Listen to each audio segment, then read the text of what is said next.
Hello बच्चों, good evening. मैं पवन Prajapati mitochondria coaching institute के इस ऑनलाइन प्लेटफॉर्म पे आपका बहुत बहुत स्वागत करता हूं।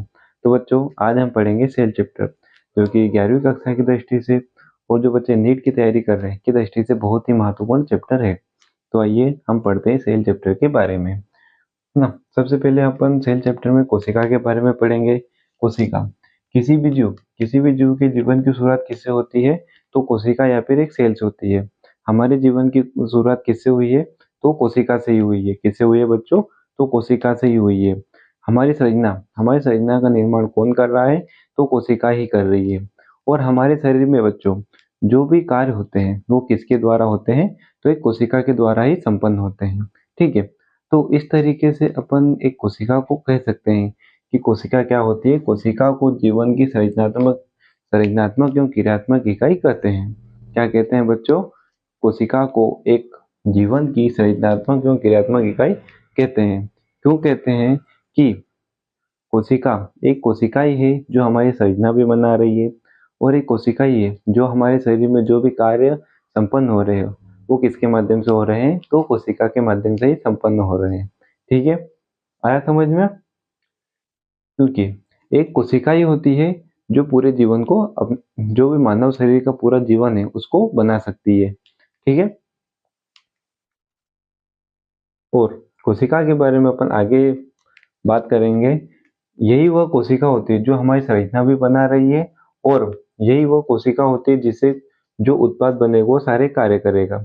तो आइए, अपन ने जो अभी पहले समझा वही बात इसमें कही गई है कि एक कोशिका ही होती है कि जो अपनी संरचना का निर्माण भी कर रही है, और यही वह कोशिका होती है जो भी अपने शरीर में जो भी कार्य हो रहे हैं वो किसके माध्यम से पूर्ण हो रहे हैं? तो एक कोशिका के माध्यम से पूर्ण हो रहे हैं। ठीक है बच्चों। तो आइए, कोशिका अपनी एनसीईआरटी में एक लाइन लिखी हुई है। क्या लाइन लिखी हुई है? कोशिका स्वतंत्र रूप से कार्य कर सकती है। तो इसका मतलब मैं आपको समझाता। कोशिका स्वतंत्र रूप से कार्य कर सकती है। ठीक है। तो मैं आपको कुछ उदाहरण देना चाहूंगा। जैसे हमारे मस्तिष्क की कोशिका,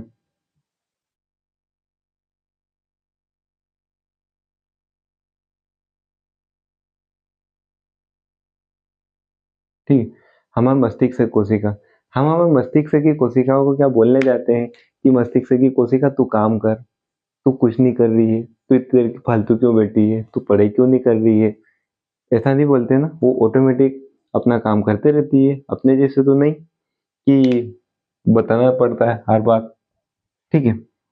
दूसरी हो गई अपनी किडनी की कोशिका है कि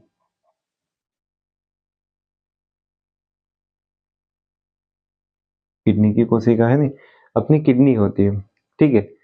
अप, अपनी किडनी होती है, वो प्रॉपर रक्त को छानने का वो कार्य कर रही है। ऐसा कि नहीं है कि अपन उठे किडनी बोल रहे किडनी रक्त छान, किडनी नहीं तू रक्त नहीं छान, तू रक्त छान। ऐसा तो नहीं है ना किसी के साथ कि किसी को उठ के ना बोलना पड़ता हो कि किडनी अब मेरे पास रक्त हो गया इतना किलो, तो अब इसको छानना है तो तू छान। ठीक है।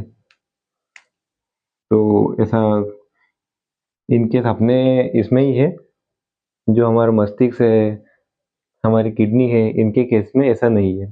ठीक है। और हमारा हृदय, हृदय की कोशिका है।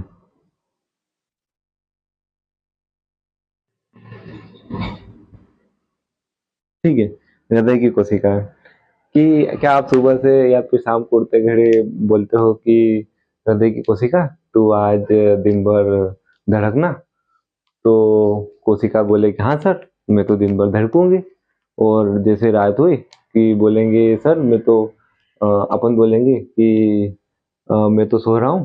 तो हृदय की कोशिका है, तुम धड़कना, मतलब तुम धड़का करना। तो ऐसा होगा कि अपने अनुसार चलेगी वो? नहीं। कोशिका होती है जो अपने कोशिका एक जो होती है वो अपने स्वतंत्र रूप से कार्य कर सकती है। ठीक है। अपन को उसको बोलने की जरूरत नहीं होती है कि आपको ये काम करना है, कि आपको ये काम करना है। ऐसा नहीं कि मस्तिष्क की कोशिका को ये बोलने की जरूरत रहती है कि नहीं आपको सोचना है, समझना है। वो सब उसके हिसाब से उसका काम प्रॉपर कर रही है। अगर आपके ऊपर छोड़ देना तो ये काम करना बंद कर देगा। ये रक्त नहीं छनेगा। अगर ये नहीं धड़केगा तो अपन ही नहीं रहेंगे। क्या नहीं रहेंगे? अपन ही नहीं रहेंगे। तो ये क्या, इसका क्या काम रहेगा? ठीक है। तो उसको पता है अच्छी तरीके से हृदय को कि उनके ऊपर कहीं नहीं छोड़ना है, तो मेरे को मेरे हिसाब से काम करना है। क्या करना है? मेरे हिसाब से काम करना है।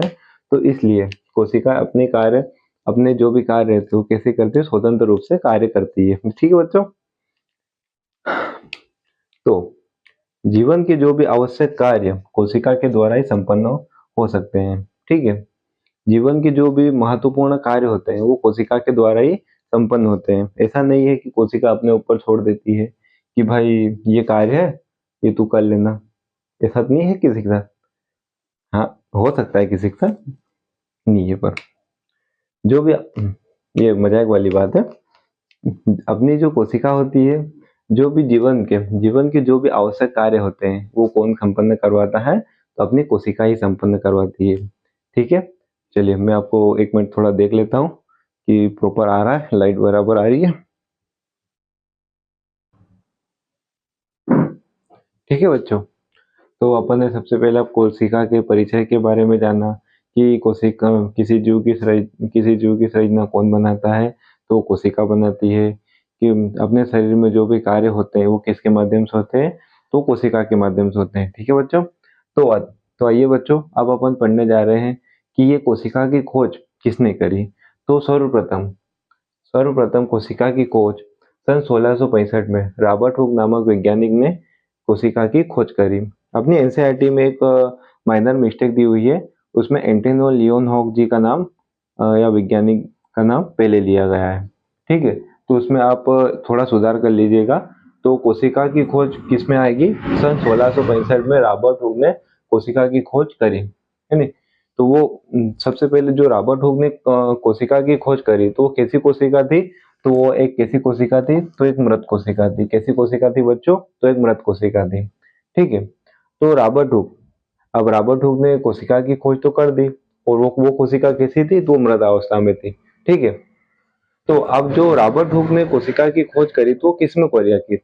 उन्होंने कोशिका की खोज करी तो किसमें करी? तो रॉबर्ट हुक ने एक प्लांट था जिसका क्या नाम था?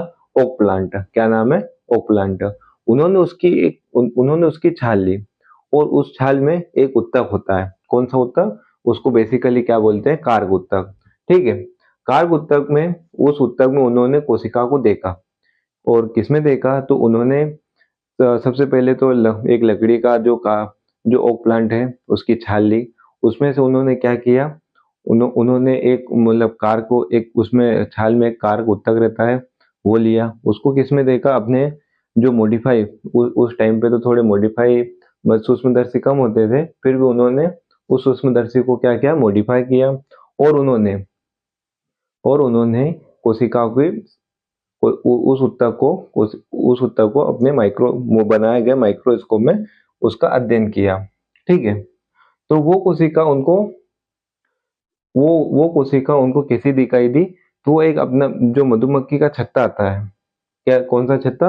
वो संरचना उनको कैसी दिखाई दी? एक मधुमक्खी के छत्ते के समान दिखाई दे रही थी। जिसको जिस मधुमक्खी के छत्ते को उन्होंने क्या नाम दिया? तो उस मधुमक्खी के छत्ते को उन्होंने सेल्यूलाई नाम दिया। क्या नाम दिया? सेल्यूलाई नाम दिया। ठीक है। तो ये तो हो गई रॉबर्ट हुक जी की बात। ठीक है। तो एक अगले वैज्ञानिक आए जो अपनी एनसीईआरटी में दिए हुए हैं। तो सर ये तो अपन ने खोज ली, मृत कोशिका की खोज हो गई। सर अब आप बताइए कि जीवित कोशिका की खोज किसने की?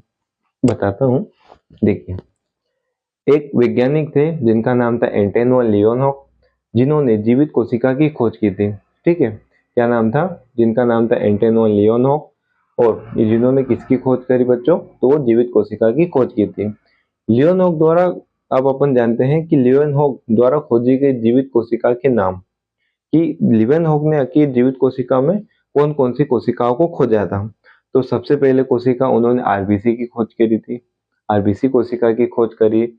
देन उसके बाद में उन्होंने जीवाणु कोशिका की खोज करी।